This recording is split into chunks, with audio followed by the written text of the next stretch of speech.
श्री राधा वल्लभ लाल की जय। श्री हरिवंश चंद्र महाप्रभु की जय। गुरुजी महाराज की जय। सभी रसकाचार्यन की जय। शरद उत्सव ये अपने आप में ही प्रफुल्लित करने वाला ऐसा शब्द है कि ये प्रभु की गंभीरतम लीला है, जहाँ में रास को भी महारास कहा गया है। यहाँ केवल रास जो रस है, लीला का सार है, वह महारास के रूप में दिखाई दे रहे हैं।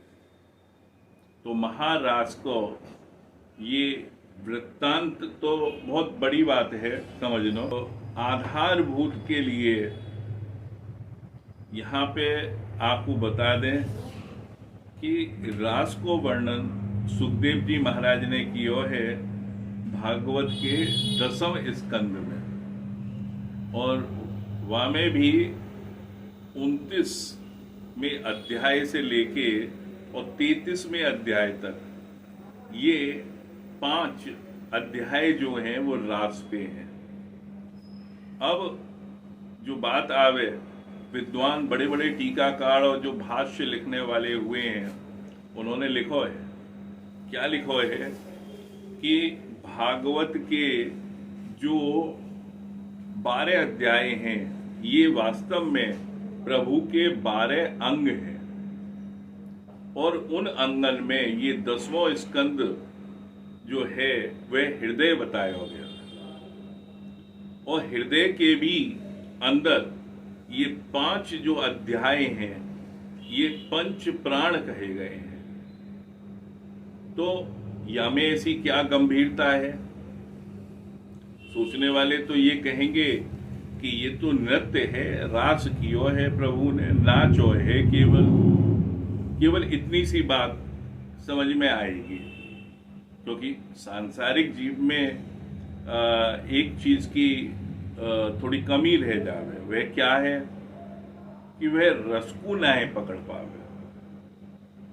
और रस तो सांसारिक की बात छोड़ो, जो और भी साधनन में हैं, जो निर्गुण उपासक हैं, उनके लिए भी बड़ी दुर्लभ है। तो यहाँ पे जो हम बात करेंगे वह बात सीधी सादी सी है कि प्रभु के इस रूप रस लीला के निष्पादन हेतु जो आधारभूत चीजें हैं वे माधुर्य है, वे श्रृंगार है।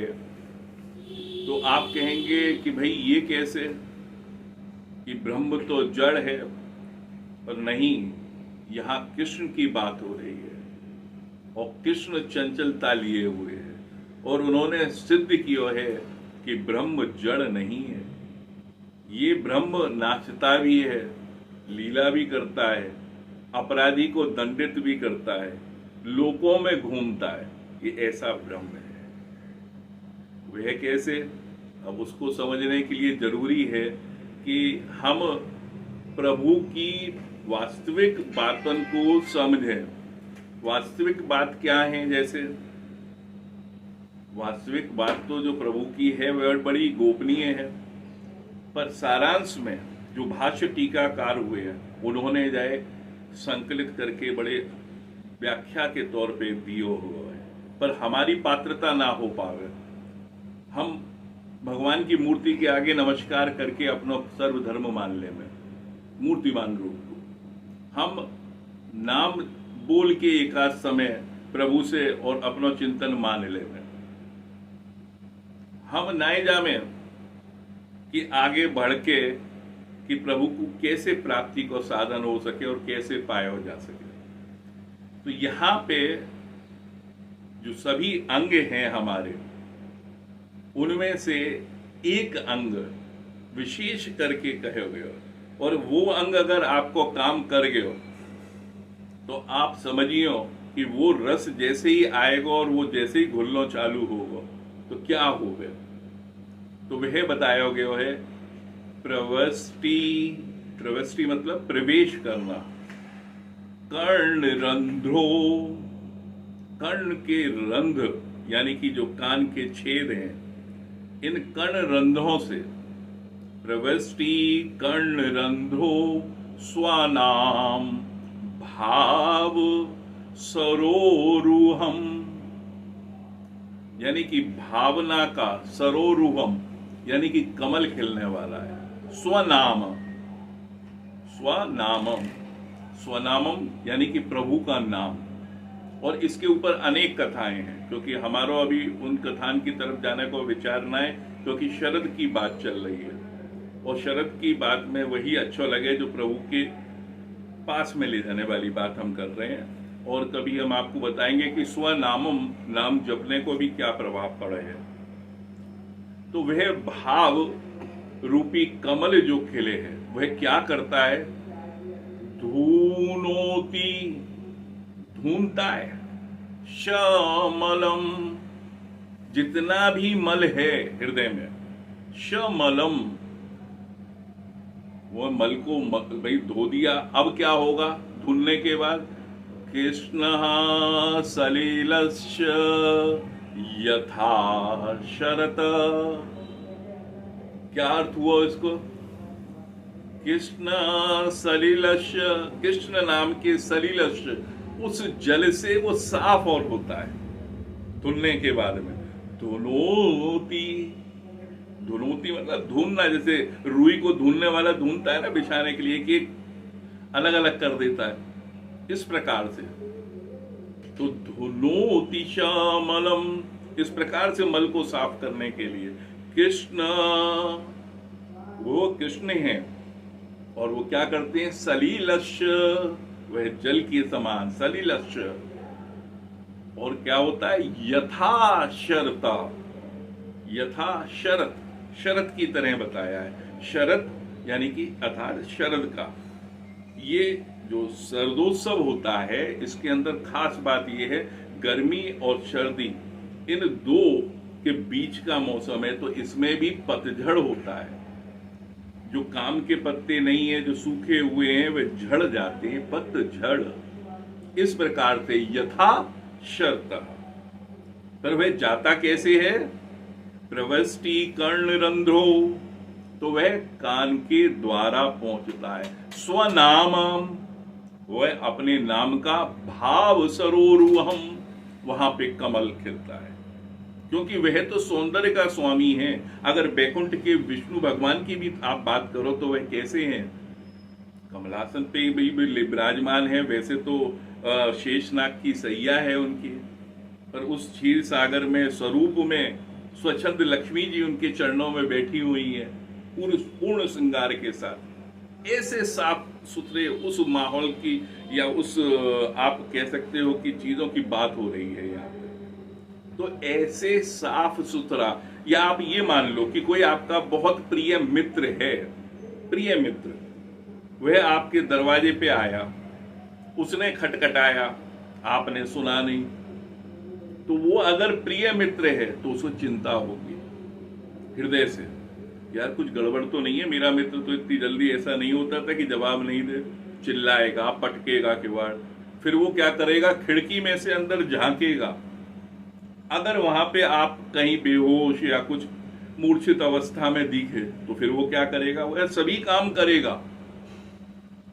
तो ऐसे ही इन कर्ण रंध्रों से भगवान का जब नाम पहुंचता है, उसके बाद वो कमल जब खिलता है, तो इसको सुनना भी, भगवत लीलाओं को जिस ध्यान से आप अगर सुनोगे, चिंतन करोगे, तो उतना ही आनंद आप पाओगे। ये निश्चित बात है, ये शास्त्रोचित बात है। ये हम इसके पहले क्यों कह रहे हैं, क्योंकि बहुत से लोगों के मन में ये शंका रहती है, ये रास लीला यानी कि जो शरद के महारास की बात होती है। तो यहाँ हम सूक्ष्म में दो बात कहेंगे कि ध्यान कर लेना कि ये कहने वाला कौन है और सुनने वाला कौन है। कहने वाले वो हैं परीक्षित, जो 12 वर्ष की अवस्था तक इस धरती पर ही इस माया के चक्कर में नहीं आना चाहते थे। और दूसरे कौन हैं, सुनने वाले, जिस व्यक्ति को ये पता है राजा परीक्षित कि इतने 7 दिनों के बाद में मेरी मृत्यु निश्चित है। और जिसको मृत्यु साक्षात दिख रही हो, काल दिख रहा हो, वह कभी काम वासना या इस दृष्टि से नहीं देखेगा। ये ध्यान रखिएगा। और इसीलिए सुखदेव जी महाराज ने जब ये प्रारंभ किया है तो उस प्रारंभ में उन्होंने क्या कहा है वह भी ध्यान करने योग्य बात है। क्या कहा है उन्होंने? पहला श्लोक क्या कहता है रास पंचाध्यायी का? भगवानापि, यानी भगवान और नापी अपी कर सकते हैं, यानी कि भगवान स्वयं भगवान कहा है उनको। सा रात्रो, वह जो रात्रि हुई है, हाँ भाई भगवान है और वह रात्रि है। फिर क्या आगे की बात कहते हो? उनके आगे की तो बताओ हमें। तो सुखदेव जी महाराज ने बड़े सुंदरता से कहा है, सरदोत फुल मल्लिका, जो शरद के फूलों की मल्लिका खिली हुई है। कौन के लिए? भगवानापि सारात्रो शरदोत फुल मल्लिका वीक्षयो, जैसे देखा भगवान ने, वीक्षयो तो देखने के बाद में क्या? रंतु, रंतु यानी कि रमण करने के लिए। मनश्चक्रा, उनने विचार किया, मनश्चक्रा। और उसके साथ में क्या होता है? योग माया समुपस्थिता उपासिता, यानी कि योग माया को उन्होंने प्रकट किया, उपासना करी, उनका ध्यान किया। तो पहला शब्द भगवान आपी, यानी कि भगवान से ही शुरू किया है। इनको ये मत समझिए जो हमने आपसे फिर कहा, बार बार कह रहे हैं कि कोई की वासना धन में हो सकती है, किसी की काले धंधे में हो सकती है, स्त्री में हो सकती है, पुरुष में हो सकती है, किसी के बच्चे में हो सकती है, पर यही वासना अगर प्रभु की तरफ लगे, क्योंकि हमारे यहाँ कही गई एक पद है बड़ा सुंदर सो, अमता ममता जग में बड़ी दुखदाई और श्री जी और लगे परम सुखदाई। ये अमता और ममता ही है जो सारो माया का खेल करा रही है, और यही दोनों अगर श्री जी की तरफ लग जाए तो आनंद ही क्या है। अब जो आनंद की बात है प्रभु की लीला के ऊपर, वह आवे कहां से भाई? भाई आनी कहां से है? तो पहली चीज है कि श्रद्धा।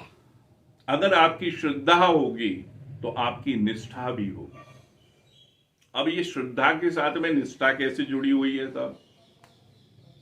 क्योंकि बहुत से जगह पे यही देखोगे कि कहने को तो हम आपके हैं साहब, आधी रात को फोन कर लेना, हमें परेशानी है, पर निष्ठा नहीं है ना।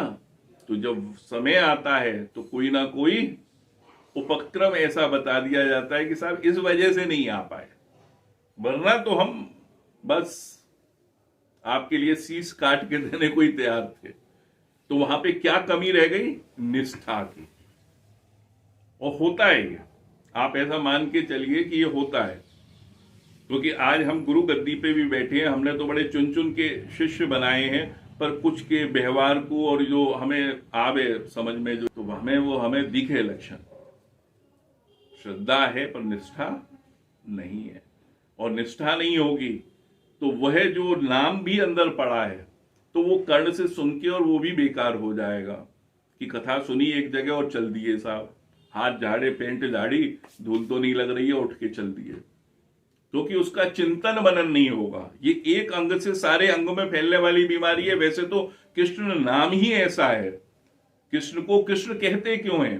कर्षिता आकर्षित, वो जो आकर्षित करता है उसका कार्य ही है। और जो कृष्ण कह दे, जो सुन ले, तो वह कृष्ण को छोड़ नहीं सकता। और यही लीला का माधुर्य है। तो यहां जो हम बात कर रहे हैं शरदोत्सव की, उसके आधारभूत जो है वो 4 माधुर्य हैं। पहला माधुर्य क्या है? लीला माधुर्य। लीला माधुरी भगवान की अगर कही जाए, रूप माधुरी और वेणु माधुरी, और आपको रूप, वेणु, लीला, और इसके बाद में क्या आवे? प्रिया माधुरी, जो उनकी प्रिय हैं राधा रानी। तो ये 4 माधुरी के ऊपर ही आनंद को ये विषय, ये अपनो रास पंचाध्यायी को आधारभूत है। तो यालिए ही शरद के आधार से आपको परिचय कराने के लिए सबसे पहले रूप माधुर्य, उनको रूप कैसो है, कैसो है भैया। एक भागवत में एक जगह वर्णन है, क्या है वर्णन, वे है अहमपि, मतलब स्वयं को भगवान कह रहे हैं, अहमपि पराभक्तो काम्य, कि यह है मेरा रूप। जब मैंने दर्पण में देखा तो मुझे इससे काम जागृत हो गया, अपने ही रूप पे। क्योंकि भगवान जो हैं वह क्या है, वह इस पंचभूत से बने हुए तत्व नहीं है, वह अजन्मा है। जन्म से पहले ही घोषणा करके और वायु रूप में वो पेट फूला है और वह स्वयं प्रकट हुए हैं। ये उनके जन्म की कथा को बड़ो वृत्तांत दियो है। तो वे यहाँ की इन 5 लौकिक भूतों से नहीं बने हैं, तो उनको स्वरूप वह स्वयं मोहित हो जा रहे हैं अगर वह स्वयं देख ले रहे हैं। अब उनकी तो बात है ही है। अब उनके दर्शन करने वाली गोपियां क्या कहती हैं भागवत में, वह सुनने योग्य है बात। क्या, यद दर्शेन दर्शेषु, यद मतलब यदि हम दर्शन कर रहे हैं और दर्शेषु दर्शन करते हुए दर्शन देख रहे हैं, पश्यम कृतम शपंती, ये पलक जो आ जाती है, कृत्य जो होता है, इसको श्राप देते हैं कि भाई ये जड़ क्यों नहीं बनाई, ये पलक ऐसी क्यों बनाई, झपक गई हम दर्शन कर रहे थे। यानी कि ब्रह्मा को भी सीधा श्राप कि उनके बनाए हुए प्रोडक्ट में खराबी बताना। ये कौन कह रहा है, ये गोपियां कह रही हैं।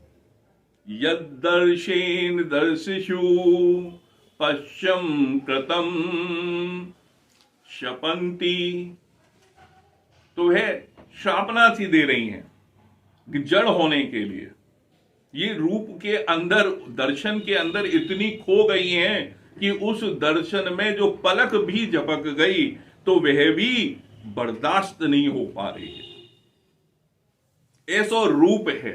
तो ये रूप माधुरी को एक, अब इसके बाद में है वेणु माधुरी, जो बंसी है भगवान की, जिससे गोपियां बहुत परेशान हैं कि ये बजती है और हम अपने आधे काम काज में ही चूल्हे में पानी डाल के भागनो पड़े, रुक नहीं पाती, विवश हो जाती हैं जब वह सरस ध्वनि कानों में पड़ती है उस वेणु की। तो वह एक दिन बंसी जी को बोल रही हैं, यह भी भागवत में वर्णित है। क्या वर्णित है कि हम बंसी तेरे से बहुत खुश हैं कि तू हमें इतने प्रेम से बुलावे है, कान्हा के दर्शन करावे है, हम तोए आशीर्वाद देनो चाहे। अच्छा, तो दो महाराज आशीर्वाद जो देनो हो मुझे।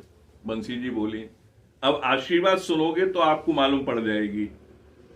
निश्चिद्रस्तु, तेरे निश्चंद्रस्तु मतलब सारे छिद्र बंद हो जाएं। और निश्चंद्रस्तु कौन कहता है, जो ब्राह्मण होते हैं, जो यज्ञ संपन्न हो जाता है तब वह यही कहते हैं निश्चंद्रस्तु, भाई आपके सभी जो विकार के जो छेद हैं वो आप, और उसके आगे क्या कहते हैं, हृदयम परिपूर्णमस्तु, आप हृदय में ही अपने परिपूर्ण हो, कोई कमी नहीं हो। परिपूर्ण मतलब पूरी तरह से पूर्णता को प्राप्त हो, कुछ छोटा सा भी नहीं रह जाए। हृदयम परिपूर्णम। अब उसके आगे का सुन लो, और क्या क्या कहती हैं वो। बोलने वाली है ना, तो ये बोलती ज्यादा है बंसी। तो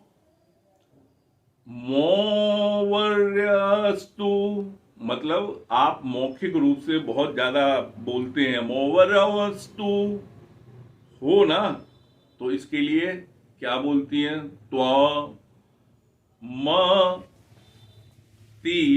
वस्तु, मतिम हो जाओ। कम बोलने वाली हो जाओ। और गुरुत्वम अस्तु, तुम्हारा वजन हो जाए कि कन्हैया तुम्हें उठा नहीं पाए।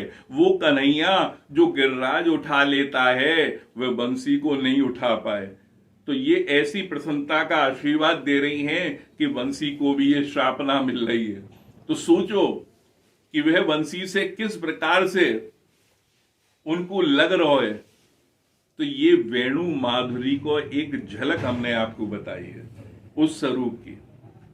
गोपियां ध्यान लगा में उस बंसी से बचने के लिए, और ध्यान टूट जावे है। तो या प्रकार से ये ध्यान की बात जो है वेणु के ऊपर जो उन्होंने कही, तो वेणु को उन्होंने आशीर्वाद के तौर पे अगर देखा जाए तो क्या दी, श्रापना दे दी एक तरह से। और श्रापना क्यों दे रही है, वो उनकी वेणु माधुरी है। उस वेणु माधुरी के वशीभूत होके वो कह रही है निच्छिद्रमस्तु, तेरे सारे छिद्र बंद हैं हो जाए, निच्छिद्रमस्तु निच्छिद्रमस्तु, और हृदयम परिपूर्णमस्तु, हृदय से परिपूर्ण हो जाए।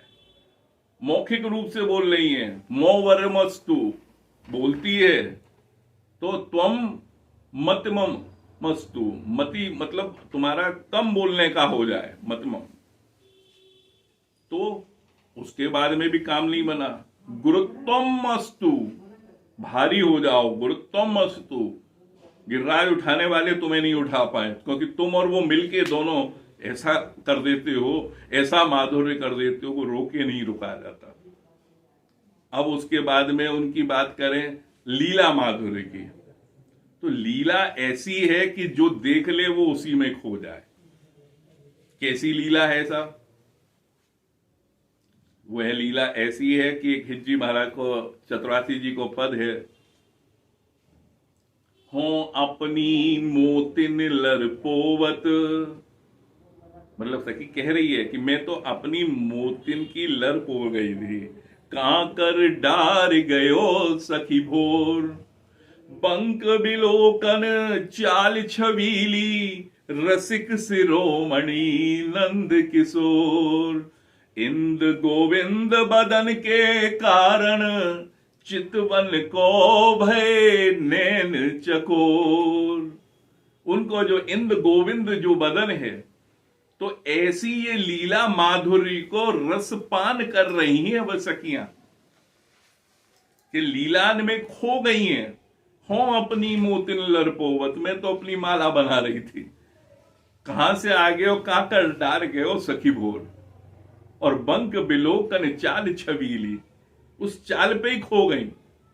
तो ऐसे भगवान की कितनी लीलाएं वो देखती हैं कि सुबह जब गौचरण के लिए जा रहे हैं, शाम को जब वो लौट के आ रहे हैं, और ब्रज रज के जो कण हैं वह उनके ऊपर मुकुट पे और मोर पंख पे छाए हुए हैं।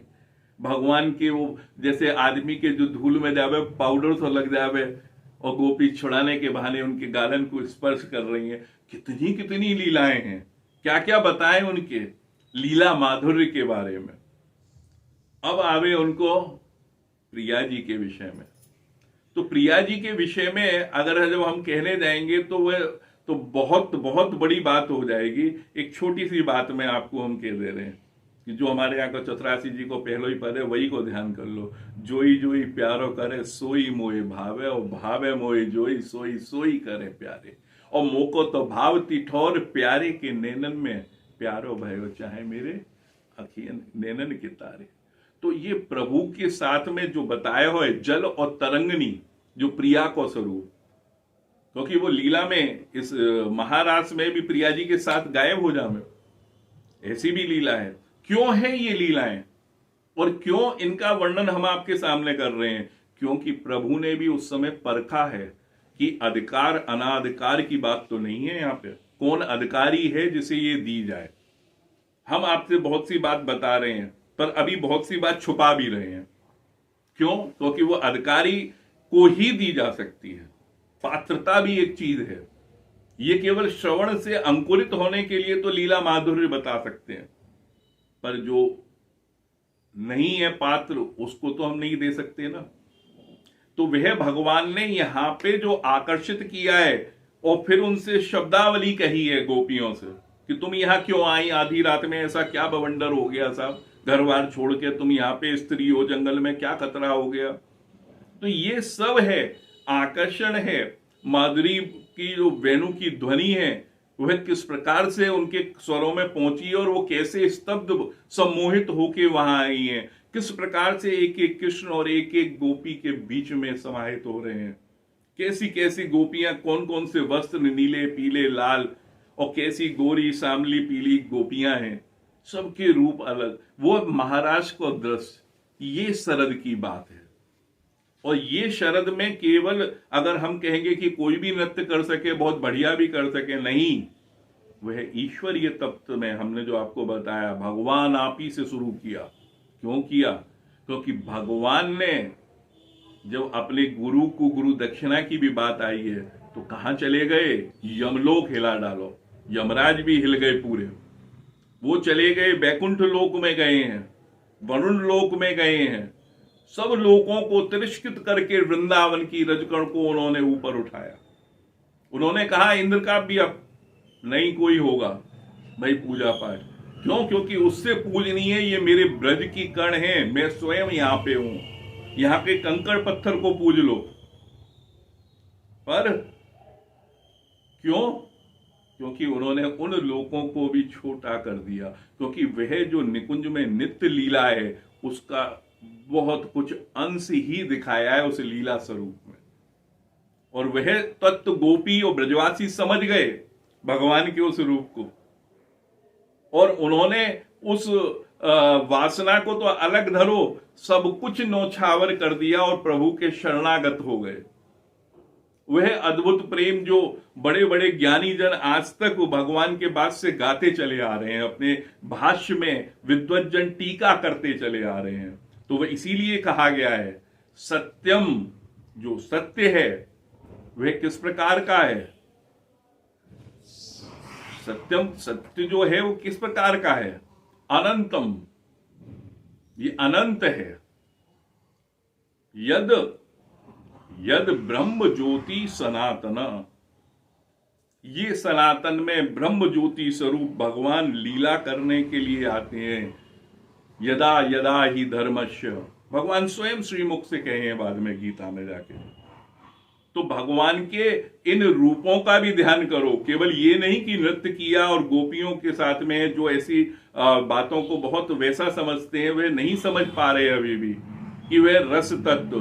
तो इन चार माधुरियों का चिंतन तो कर लो जिससे आधार तैयार हो जाए। कौन कौन सा? उनका रूप का, उनकी वेणु माधुरी का, उनकी लीला माधुरी का, और चौथा कौन सा? प्रिया माधुरी का, कि वह कैसे एक प्रेम में है, कोई अलग नहीं कर सकता। कौन करे? जल तरंग नहीं न्यारे, जल और तरंग को कौन अलग कर सकता है कि ये समुद्र में लहर उठी और वह उसी में समा गई, फिर दूसरी लहर उठी। तो कोई कह सकता है कि ये अलग है, वो अलग है, ये पानी अलग, वो पानी अलग? वह एक ही जल है, पर उस लीला को किस तरह से वर्णित किया जाए। और यह जब तक हृदय में नहीं आएगी, प्रेम का अंकुरित नहीं होगा। ब्रह्म ज्योति सनातन। खैर, हम ये आधार की जो बात कही है एक बार फिर से जाए चिंतन करियो, 2 बार करियो। अगर मन में समझ में आए तो जो हम आगे बताने जाएंगे महाराष्ट्र के विषय में, वह आनंददायक और भी ज्यादा होगा। ये लीला तो प्रभु की हर एक लीला आनंददायक है, पर वाह को आनंद और बढ़ जावे, क्योंकि हमने कही ये दशम स्कंद हृदय है और ये 5 अध्याय जो हैं इसके 29 से लेके 33, ये पंच प्राण हैं। श्रीमद् भागवत में स्वयं ये बात कही गई है। तो आप मान लो वेद व्यास ऋषि भी ये चीज को कह रहे हैं। 12 अंग हैं, 12 अध्याय भागवत के, उसमें से आप हृदय में और पंच प्राण की बात हो रही हो, गंभीरता से समझियो, चिंतन करियो। क्यों ऐसो अवसर मानुष को तन पाए, भजो ब्रजनाथ को, क्यों दरबी लेके मूड जरावत हाथ को, हित हरिवंश प्रपंच विषय सब मोह के, और बिन कंचन क्यों चले पचीसा लोह के। तो सभी को श्री हित वृंदावन धाम से हमारी जय जय श्री हित हरिवंश, जय जय श्री हित।